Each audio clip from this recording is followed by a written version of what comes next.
Treasury Secretary Scott McCluskey, unloading on California Governor Gavin Newsom and his Davos detour. Being on the national stage is very different than being governor of California, with no signature achievements, but to say strange things like President Trump is a Tyrannosaurus Rex. What the hell does that mean? I could say, Gavin Newsom is a brontosaurus with the brain the size of a walnut, and if you brought the knee pads, maybe that was for his meeting with Alex Soros. Oh, well, okay, on that note, let's bring in Brian Brenberg and Dan Green. Brian, take this one. Thank you. Where you want to go with that? Yeah, there's a little bit of a spat happening here. Gavin Newsom's in the role of always having to try to grab attention, right? So that's the T-Rex thing and the knee pads thing.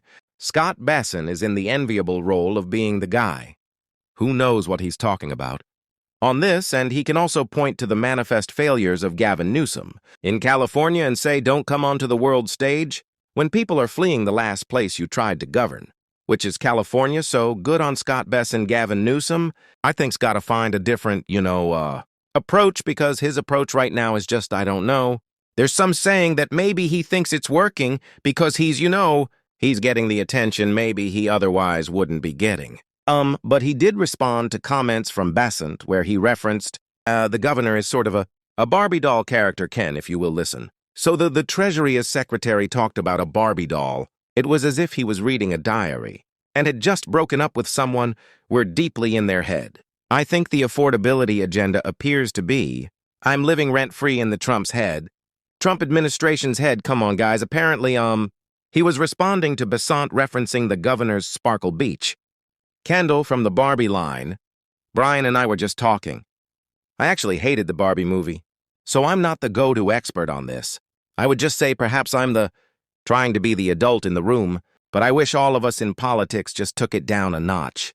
Trump has the insult lane sort of cornered to himself, and I think everyone else demeans themselves by trying to play in that lane. That said, Scott Bessent, to Brian's point, phenomenal Treasury Secretary, has also emerged as probably the president's best attack dog, and I think those types of comments serve him for some, whatever reason, right? Serve him much better than they do a lot of other people. I'd like to be Sparkle Beach Barbie right now. Put me in some sunshine. The economic confidence seems to be growing under this presidency. At a time where you can clearly see he wants to put a focus on the economy, is about to make a bunch of stops, including Iowa, the economic condition people say that they are currently living in, and the confidence they have in it seems to be improving. Your takeaways? No, that's good. I mean, look, the conditions, this is an amazing time if you just step back for a second. We just had a third quarter that came in at almost 4.5%. GDP growth, yeah, you're not supposed to see that in a developed country like ours. And you're talking about, I think, in the current quarter there. We're talking like fives, so this is an extraordinary economy. And I think people get fixated on what the media tells them they should be mad about when, in fact, what they should be doing is saying, this tax season is going to be outrageously good. The GDP is growing that and buying stocks.